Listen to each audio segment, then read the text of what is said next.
आप पहाड़ का दर्द बता दीजिए आप अभी जरा, क्या दर्द है पहाड़ का? कोई अंतर नहीं, उत्तराखंड राज्य मिला तो कोई फायदा नहीं हुआ, कोई फायदा नहीं हुआ, कोई फायदा नहीं। कुछ है कहीं कुछ है, पर हमारे पास में तो कुछ भी नहीं है। हाँ, होना तो ऐसा चाहिए कि एक आदमी को, एक परिवार में एक आदमी को नौकरी मिलनी चाहिए। और अपने तो हुआ, पर आगे आने वाली पीढ़ी क्या करेगी? क्या करेगी? बर्तन मान के गुजारा कर ले कोई, हाँ, वो भी नहीं है यार, वो भी नहीं है, कुछ नहीं है। तो खेती ना मान तो खत्म होगी। क्या कारण अंकल जी की खेती का? उत्तराखंड राज्य में ऐसा है कि पैसा तो है नहीं, और जो पैसा मिलता वो अपने पे लगाते जो पैसा मिला उन्होंने बाढ़ बढ़ के खा लिया, उड़ गया वो। इसलिए तो बने हुए। आप जब राजधानी के इतने पास रह के 10-12 किलोमीटर की दूरी पे वो ठीक नहीं है भोजन करने के लिए जिंदगी वहीं गुजर जाएगी। हाँ, हम तो यहाँ नहीं, बाहर जाके दिल्ली में जाके भी गढ़वाली बोलते हैं। हाँ। हमने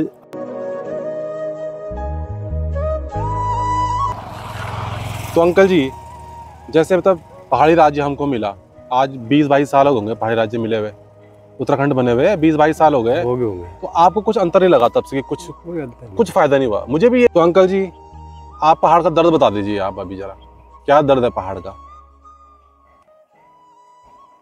पहाड़ का दर्द क्या है? कुछ पहाड़ में कुछ नहीं है, इस पहाड़ में। हाँ। और जगह तो पहाड़ों में फिर भी कहीं सेव है, कहीं नागपाती है, कहीं कुछ है, कहीं कुछ है, पर हमारे पहाड़ में तो कुछ भी नहीं है। हाँ। यहाँ तो जंगल है, यहाँ तो सूखा जंगल है, खाली बस सूखा जंगल है, जंगल खेती नहीं, कुछ नहीं, थोड़ा खेती नहीं पाते, नहीं कुछ नहीं। पानी की सुविधा कैसे अंकल? पानी भी नहीं है यहाँ, पानी ये देखो, ये है हमारा पानी यहाँ। अच्छा, ये रोड बंद कर दी। अच्छा, ये रोड बंद कर दी इन्होंने। हाँ। अब नीचे पानी कहाँ पे लाऊंगे हम? अच्छा। और गर्मियों में पाइप में पानी बंद हो सकता है। अच्छा, तो बहुत लंबी लाइन है। हाँ। और ये पानी है हमारा, तो नीचे कहाँ से जाओगे हम? ये तो पानी बंद कर दिया इन्होंने हमारा। अच्छा, ये है। और जैसे सिंचाई करनी हो तो उसका क्या साधन है? सिंचाई कुछ नहीं है जी हमारे यहाँ। हाँ। यहाँ कुछ सिंचाई नहीं है, कुछ सिंचाई नहीं है, सिंचाई नहीं है। तभी खेती बाड़ी भी नहीं है, खेती बाड़ी भी आपकी है, बस उखड़ी है। अच्छा, बारिश पड़ गई तो या नहीं पड़ी तो कुछ नहीं है, कुछ नहीं है, खाकी है।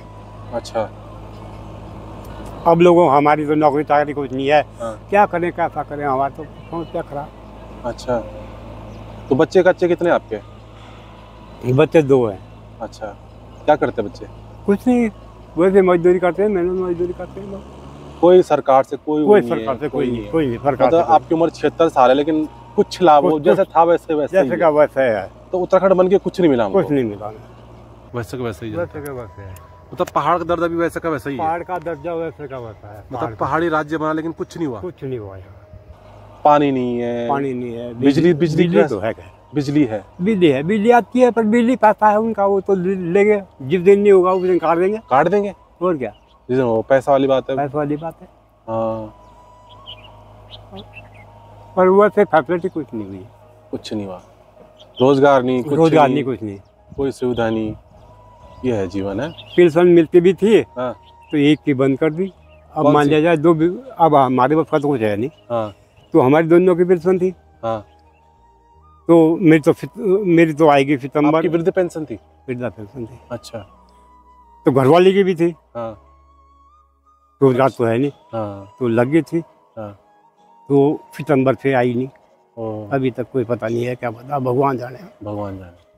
क्या है, क्या करते, क्या नहीं, क्या करे, क्या पैदा करे। अच्छा, तो आपका गांव रानीखेत है? रानीखेत। तो अंकल जी यहाँ पे कच्चे मकान है, पक्के मकान कैसे? किसी के पक्के भी हैं, किसी के कच्चे भी हैं। कच्चे भी हैं? हाँ जी, मेरा तो कच्चा ही है। पठाले वाला आप मकान? आप ना, टीन वाला है। कच्चा है। कच्ची चढ़ाई। अच्छा, तो अंकल जी आप शुरू से यहीं रह रहे हो यार? हाँ, मेरी पैदाइश यहीं की है। यहीं आप? मेरे पिताजी यहीं के हैं। अच्छा, यही गाँव आप? यही गाँव है। अच्छा, ये किस में आता है? टिहरी में किस में आता है ये जिला? जिला देहरादून है। जिला देहरादून है? हाँ जी। तो भी नहीं है। हाँ। बर्तन मान के गुजारा कर ले कोई। हाँ। वो भी नहीं है यार, वो भी नहीं है, कुछ भी नहीं है। देखो अंकल जी, शहर के इतने पास, राजधानी के इतने पास रह के इतना अंतर है, बताओ है?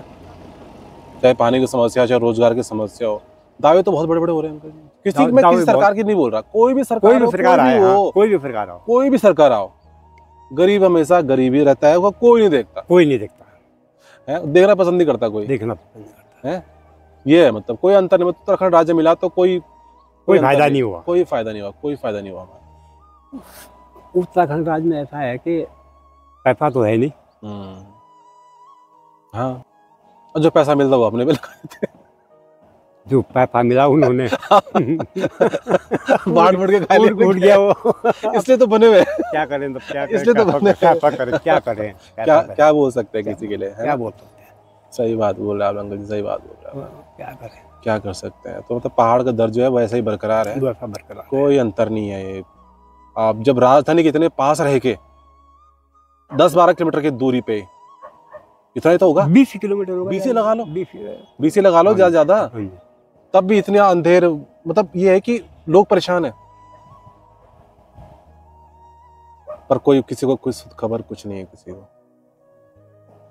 वो तो चलो भगवान ने अच्छी प्रकृति दे रखी, हवा शुद्ध दे रखी है, तो अब ये अब तो हम यूं बोलते हैं जी, कि बुढ़ापे बूढ़ों का एक आश्रम खुल जाना चाहिए, हाँ, बुढ़ापा वहीं कटेगा, हाँ, गांव के नजदीक नजदीक हाँ, आश्रम होना चाहिए, आश्रम होना चाहिए, बस अपना बुढ़ापा वहीं कटेगा।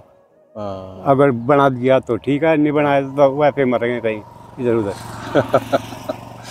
तो चलो यहाँ पे यूनिवर्सिटी बन रही तो शायद थोड़ा आपको चहल पहल, कुछ दुकानें उकानें खुल जाएंगी यहाँ पे, दुकान कहाँ खोल लेंगे, गांव वालों की थोड़ा रोजगार वगैरह तो सारा उसका है, अब कहाँ ये जमीन पारी घेर दी थी, ये ली। पारी घेर ली। अच्छा अंकल जी, मैंने ये भी देखा कि बाहर के लोग ना, बाहर के लोग मतलब उत्तराखंड से बाहर के लोग यहाँ पे आके जमीनें खरीद रहे, खरीद ली उन्होंने, और लोग बेच भी रहे, सारी बेच दी लोगों ने। और लोग फिर उनके यहाँ काम कर रहे हैं। हाँ, ऐसा ये क्यों हो रहा अंकल जी, बताओ। अब क्या करें, पता है नहीं क्या करें, तब जमीन तो बेचना और क्या करते। बट आपको लगता है अपने पाँव पे कुल्हाड़ी मार रहे हो जमीन बेच के। अपने तो हुआ, पर आगे आने वाली पीढ़ी क्या करेगी, क्या करेगी। अभी अब बोलते हैं भू कानून लाएंगे, भू कानून लाएंगे, भू कानून क्यों लाएंगे वो पैसा कहाँ से बनेगा। ये पैसा है उनके पास, अब हमारे पास पैसा नहीं है, हमने कहाँ घूमना। अंकल जी, आप बहुत अच्छी चीज़ है, आप शुद्ध हवा में रह रहे हो यहाँ पे। पता है वो दिल्ली में कितना पॉल्यूशन है, अब लोग कैसे रह रहे हैं लोग शहरों में। दिल्ली आप तो कम से कम कुछ नहीं होगा, शुद्ध हवा तो मिल रही है आपको। दिल्ली तो अच्छा है। अरे दिल्ली में लोग मर रहे हैं अंकल जी, क्या बात कर रहे हो आप। अरे चमक धमक तो अलग चीज है, पर रहना अलग चीज है। आप यहाँ शुद्ध हवा, शुद्ध पानी जो भी मिल रहा है आपको, शुद्ध तो मिल रहा है कम से कम। देखो क्या हसीन वादियों में बैठे हो आप। दिल्ली में देखो गुरुद्वारे में, वहाँ जंतर मंतर के सामने गुरुद्वारा है, क्या लाखों आदमी भोजन करते हैं वहाँ। हाँ वो तो है, वो तो है। तो वो ठीक नहीं है भोजन करने के लिए जिंदगी वहीं गुजर जाएगी। हाँ, तो क्या करना फिर, क्या करना फिर, जब कोई साधन नहीं है साधन तो ऐसे तो जिंदगी गुजारनी है। हाँ। जब तक ये पेट है तब तक तो रहना ही रहना है। रहना है, ये पेट नहीं मांगेगा तो नहीं, खत्म हो जाएगा, खत्म हो जाएगा सब। क्या करना फिर, सही बात है, पेट की मांग है। पेट की मांग है। जैसे पहले का जमाना था जी। और अब के जमाने में आपको तब क्या लगता है, जैसे लोग कैसे, रहन सहन कैसा, लोग पहले कैसे लोग रहते थे, अब कैसे लोग हैं। अब तो दुनिया चल पे चलेगी। हाँ। पहले था 5-7 आदमी बैठ के बातचीत कर लेते थे, एक दूसरे के साथ मिलजुल रहते थे, गाली गलौज भी करते थे, पर आपस में प्रेम से रहते थे। पर लेकिन अब वो बात भी नहीं है, वो बात भी नहीं है, तो प्रेम खत्म हो गया। अब पैसा वाला तो बोला कि मैं पैसे वाला हूँ, मुझे क्या देना था। अब गरीब मर गया, गरीब का कोई नहीं है। अच्छा, क्या करे, क्या करे, क्या करे गरीब। पहले लोग ईमानदार थे, प्यार था, प्रेम था, प्रेम था। अब तो किसी को बात करने में बात अच्छा करने में लगता है, राजी नहीं होता। भाई से बात नहीं नहीं, भाई क्या कोई भी हो, गांव का हो, भाई को भाई और ज्यादा है। तो पहले का जमाना ज्यादा अच्छा लगता था आपको। पहले का जमाना अच्छा था।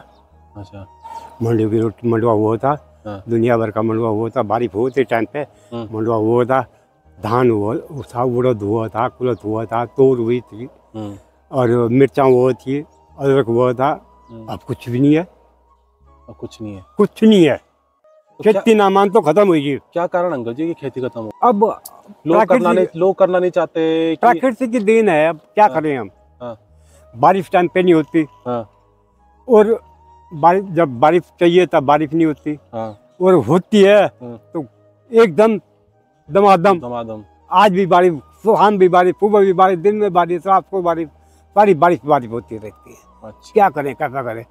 मैं कह नहीं रहा, राजमा बोई कम से कम 8-10 किलो बीज बोया हुआ, और उसमें किसी पेड़ पे एक फली है, उसमें एक बीज है, किसी फली में 2 बीज हैं। अच्छा। सारी कहानी है। तो क्या कर, सुअर हैं, खरगोश हैं, बंदर हैं, जंगली जानवर कहीं है।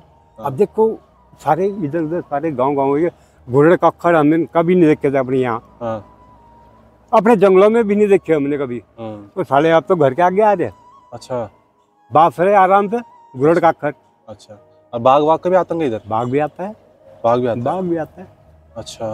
बाघ वगैरह तो 24 घंटे है बना हुआ। अच्छा। आपको लगता है, चलो आपने बताया कि प्रकृति तो चलो कर ही रही है, अब सही बोला आपने, लेकिन क्या इंसानों के अंदर भी, हमारे अंदर भी ऐसा हो गया कि कोई मेहनत करने को राजी नहीं है? कुछ मेहनत करने को राजी नहीं है। चाहे होटल में बर्तन धो लेंगे, पर वो नहीं करेंगे। होटल में बर्तन धो लेंगे विदेश में जाके या शहरों में जाके, लेकिन खेती बाड़ी नहीं करेंगे। ऐसा भी कहीं कहीं मैंने देखा। ऐसा है कहीं कहीं है, कहीं कहीं। पहले तो पहाड़ की खासियत बता दो, आपकी क्या खासियत है पहाड़ में रहते हो? पहाड़ की खासियत, पहाड़ में दरिद्रता तभी दूर होगी जब एक बच्चा नौकरी वाला हुआ। हाँ, एक परिवार से एक लड़का, एक परिवार से एक लड़का, नहीं ज्यादा नहीं, एक परिवार से एक लड़का, वो चाहे दे या ना दे, उसकी आत्मा पर निर्भर है। और सरकार को हर परिवार में एक लड़के को नौकरी देनी चाहिए। एक परिवार को नौकरी देना चाहिए। सरकार नहीं देती, एक परिवार में एक आदमी को नौकरी मिलनी चाहिए। और ऐसा है कि अरे ये वृद्धा पेंशन तो लगनी चाहिए कम से कम। अच्छा अंकल, ये बताओ, आपको क्या लगता है कि जो पहाड़ी कल्चर हमारा है, संस्कृति हमारी धीरे धीरे खत्म हो रही है, क्या हो रहा है? आपको विनाश हो रहा है इसका, पहाड़ी संस्कृति का विनाश हो रहा है। कैसा लगा आपको विनाश हो रहा है? देख लो, प्रकृति देख लो, आप देख लो, आप प्रकृति देख लो, क्या क्या क्या फैसिलिटी है इसमें। नहीं, लोग पहाड़ी संस्कृति को छोड़ रहे हैं, आपको लग रहा है ऐसे? छोड़ रहे हैं कि सारी जमीन छोड़ दी लोगों ने, सारी बंजर पड़ी। क्यों नहीं कर रहे? अरे मेहनत तो करो थोड़ी बहुत, लेकिन नहीं करते। नहीं, जैसे अंकल जी गढ़वाली लोग ना, गढ़वाली बोलने को तैयार नहीं है, अपनी भाषा छोड़ रहे हैं, अपने रीति रिवाज। अपनी भाषा नहीं छोड़ेंगे हम। नहीं, कई लोग जैसा छोड़ रहे हैं। हाँ, छोड़ रहे हैं, छोड़ने दो उनको, क्या हुआ। तो जैसे नए बच्चे जो आ रहे हैं, उनको गढ़वाली पता नहीं, गढ़वाली कैसे बोलनी। हमारे यहाँ सब बच्चे गढ़वाली बोलते हैं। आपके पोते नाती सब गढ़वाली बोलते हैं। बहुत अच्छा काम कर रहा है, सब गढ़वाली बोलते हैं, रीति रिवाज। और हम तो यहाँ नहीं, बाहर जाके दिल्ली में जाके भी गढ़वाली बोलते हैं। हम जंतर मंतर में रहे दिल्ली, हमने उस चाय वाले को बोला, हम देसी नहीं बोलेंगे, हम गढ़वाली बोलेंगे सब प्योर। हमने कहा देख चाय पिला ले। हमने तो खैर जैसे कैसे काटा, पर आने वाली पीढ़ी क्या करेगी? मैं सुबह भी यही कह रहा था। एक मोटरसाइकिल के साथ गया मैं यहाँ पे। मैंने कहा जी लोगों ने सारी जमीन बेच दी, पर आने वाली पीढ़ी क्या करेगी हमारी? कहाँ जाएगी वो? कहाँ जाएगी? भू कानून के बारे में पता है अंकल जी आपको कि भू कानून लागू नहीं हो रहा है? ऐसा कुछ तभी तो हो रहा है, सब कुछ है, सब कब्जा हो रहा। सरकार अगर जो प्रतिबंध लगाओ जमीन पे, एक भी नहीं बेच सकता। क्यों बेच चुका? मर्दे तो वाले को भूखा खेती में कर। हेलो फ्रेंड, कैसे हैं आप सब लोग? आई होप कि बहुत अच्छे हैं। दोस्तों, मैं अभी रास्ते से जा रहा था, मुझे मिले यहाँ पे अंकल जिनका नाम है जगमोहन सिंह कृसाली, और ये इनका गांव है रानीखेत। तो ये है बिल्कुल धारकोट के पास, और देहरादून जिला ये पड़ता है, और यहाँ पे पहाड़ी एरिया है। तो अंकल जी से मैं पूछा था पहाड़ के दर्द के बारे में, तो अंकल जी ने बहुत अच्छे से बताया कि किस तरह से पहाड़ का दर्द अभी भी उसी तरह है। अंकल जी की उम्र 76 साल है, और अंकल जी ने बताया कि इस टाइम में कुछ भी अंतर नहीं था, इवन और वर्स्ट कंडीशन हो गई है। उस टाइम खेती बाड़ी होती थी, सब खेती पे डिपेंड रहते थे, इतना मंडवा होता था कि लोग भर भर के खाते थे। दादा ने कहा कि रोजगार की समस्या बहुत ज्यादा है, कि अगर हर परिवार में एक बंदे को रोजगार मिल जाए तो कहीं ना कहीं पहाड़ का जो दर्द है थोड़ा कम हो सकता है। साथ ही साथ जैसे यहाँ पे भू माफिया है, काफी लोग जमीन को इंक्रोच कर रहे हैं, जमीन खरीद रहे हैं, और पहाड़ी लोग मजबूरी में आके अपनी जमीनें बेच रहे हैं, क्योंकि उनको पैसा चाहिए। वो क्या करें, उनकी मजबूरी है। बाहर लोग आ रहे, लेकिन वो उनको जो है ना धीरे धीरे उनके गुलाम बन रहे हैं। हमारे पहाड़ी लोग अपनी जमीन बेच के उनके गुलाम बन रहे हैं। तो कहीं ना कहीं जो भू कानून का मुद्दा चल रहा है उत्तराखंड में, वो वाजिब है, उसको होना चाहिए। जिस तरह से कि उत्तराखंड के जो मूल लोग हैं उनको स्वामित्व मिलना चाहिए अपनी जमीन का, वो इस तरह से खुद ही अपनी ज़मीन से बेदखल ना हो। तो अंकल जी से बात करके मुझे बहुत अच्छा लगा और मैं भगवान से यही प्रार्थना करता हूँ कि अंकल जी इसी तरह स्वस्थ रहें, मस्त रहें, व्यस्त रहें अपने काम में और इनकी सारी मनोकामनाएं भगवान पूर्ण करे। तो अंकल जी बहुत अच्छा लगा आपसे मिलकर, बहुत अच्छा लगा। अच्छा, तो फ्रेंड कैसा लगा आपको मेरी आज का ब्लॉग? अगर ये ब्लॉग अच्छा लगा तो प्लीज़ लाइक करें, कमेंट करें, शेयर करें, सब्सक्राइब करें और अपने इस पहाड़ी भाई यानी कि राजगौरव गैरोला भाई को प्लीज़ सपोर्ट करें। तो मिलते हैं हमारे नेक्स्ट ब्लॉग में, तब तक के लिए जय माता की, जय देवभूमि और भारत माता की जय।